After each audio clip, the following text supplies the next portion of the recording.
My name's Ethan Walsh. I'm 27, and growing up, I knew my family saw me as the weird kid who didn't fit their flashy vibe. While my cousins strutted around bragging about their Vegas club nights and designer shades, I was the geek holed up in my room, coding apps and plotting my escape from their shallow orbit. I wasn't here to dazzle anyone, especially not my self-obsessed relatives. But life's funny. I hustled, built a tech startup from scratch, and now I'm raking in more cash than their collective casino winnings. Did they care? Nah. They acted like my success was invisible until they sniffed an opportunity to cash in. That brings us to tonight. I'd sworn off family gatherings years ago. Same old smug jabs, fake grins, and reminders that, no matter my bank account, I'd always be just Ethan to them, the oddball.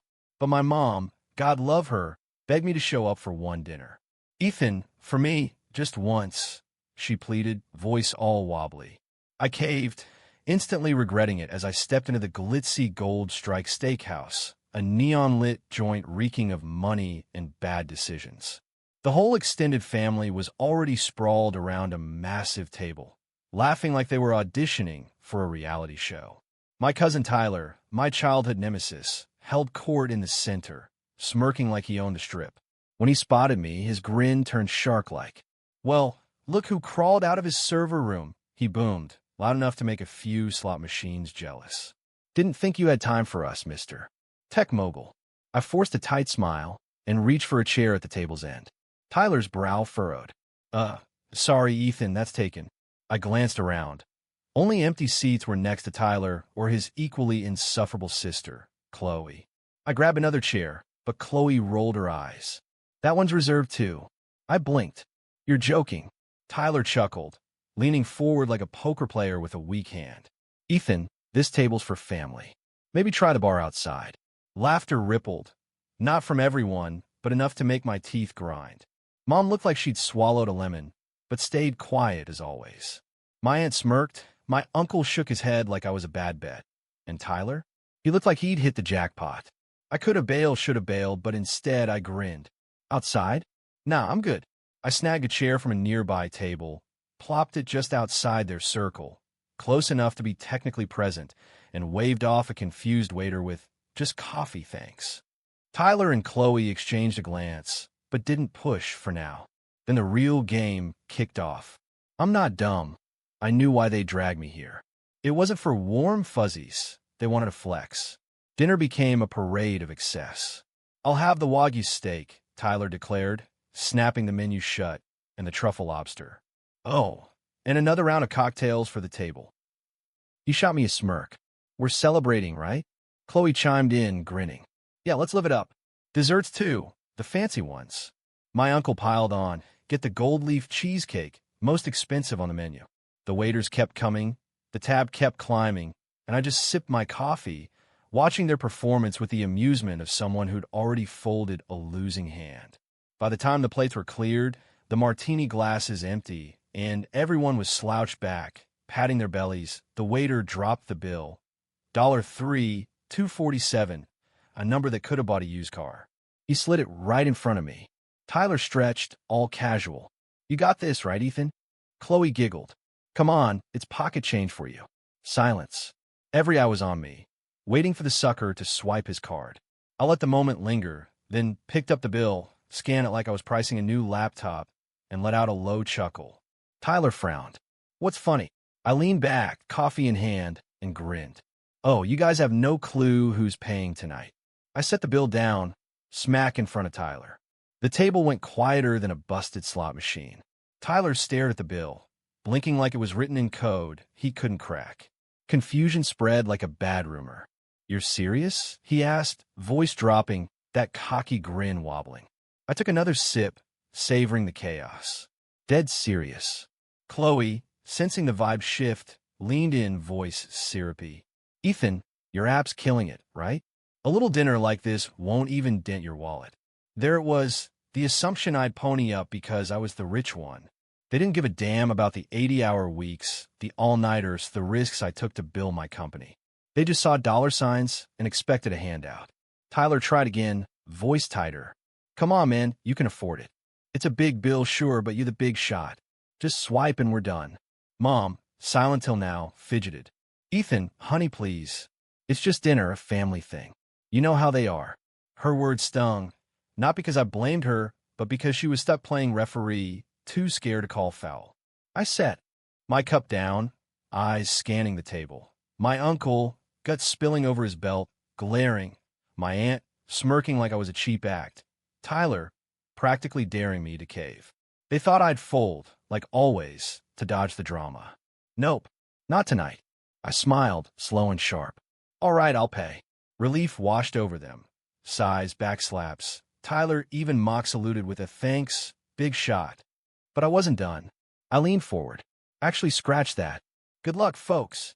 The silence was instant, like I'd pulled the plug on their slot machine. Tyler's jaw dropped. Chloe gasped, and Mom's eyes widened. I stood, grabbing my jacket. You can't just... Tyler started, but I cut him off. I'll be over there, I said, nodding to the casino lounge across the room, all velvet chairs and dim lights. Let me know when you sort out. I strolled off, their murmurs trailing me like a bad bet.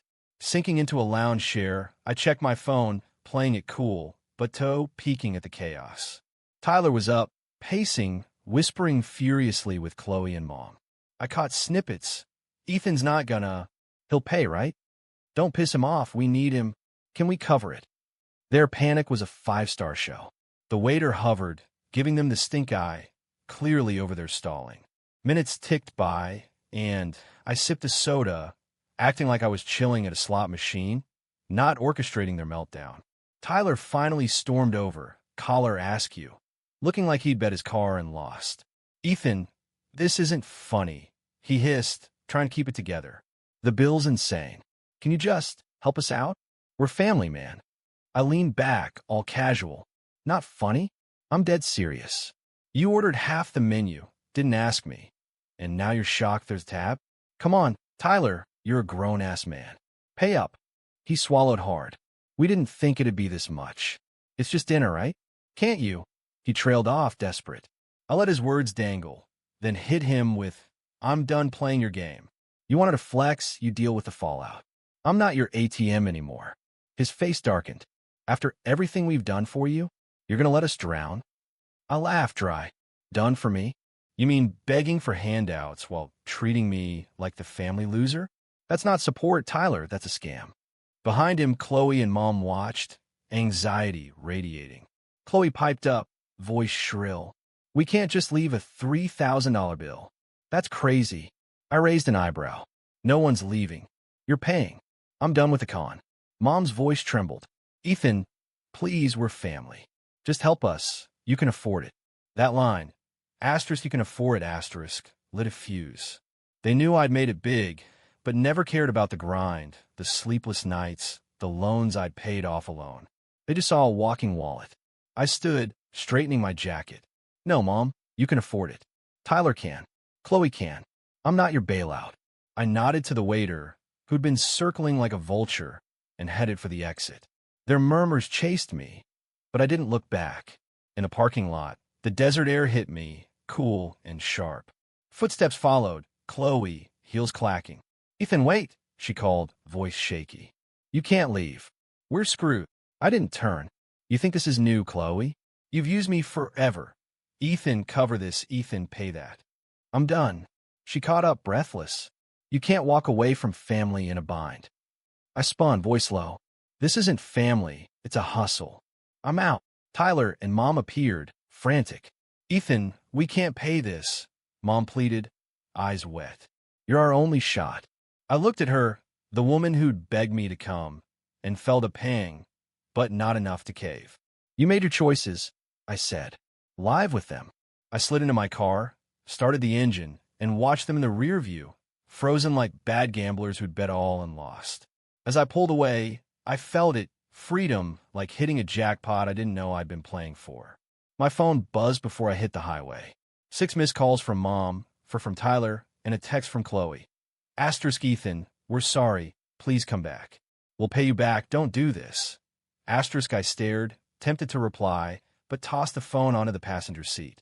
They'd miscalculated, thinking I'd always be their safety net. At home, I cracked a soda, the quiet of my condo a stark contrast to their chaos. Another text from Chloe. Asterisk, we can't pay $3,000. Please help. Asterisk, I didn't flinch. 5 minutes later, Tyler called. I answered, voice flat. What? He was frantic. Ethan, we're stuck. You gotta help. We can't cover this. I leaned back. I told you, figured out. You're adults, not my problem. He sputtered. This is family. After everything we've been through. I snorted. You mean years of you treating me like a cash machine? That's not family, that's a grift. Silence, then a sigh. Please, man, we're not using you. Good luck, Tyler, I said, ice cold. You'll need it. I hung up. Mom's last text came later. Asterisk, Ethan, if you're upset, we'll make it up. Please pay the bill. Asterisk, I didn't. Reply. Next day, I heard they'd scrambled, called friends, took out a loan, got a tongue lashing from the restaurant manager for trying to guilt trip their way out. Humiliated, they slunk off, tails between legs. Me? Not a drop of guilt. The real win wasn't watching them squirm. It was taking the reins. I'd spent years as their doormat, like you with your cousin Erica, pouring money and heart into people who didn't value it. This time I drew the line, and it felt like cashing out a winning hand. They'd learn, or they wouldn't, but I was done bankrolling their ego. Sometimes, loving family means letting them trip over their own bets, even if they crash hard. Thoughts? Was my walkout a boss move, or too ruthless? Should I have played it softer? Spill it. I'm all ears.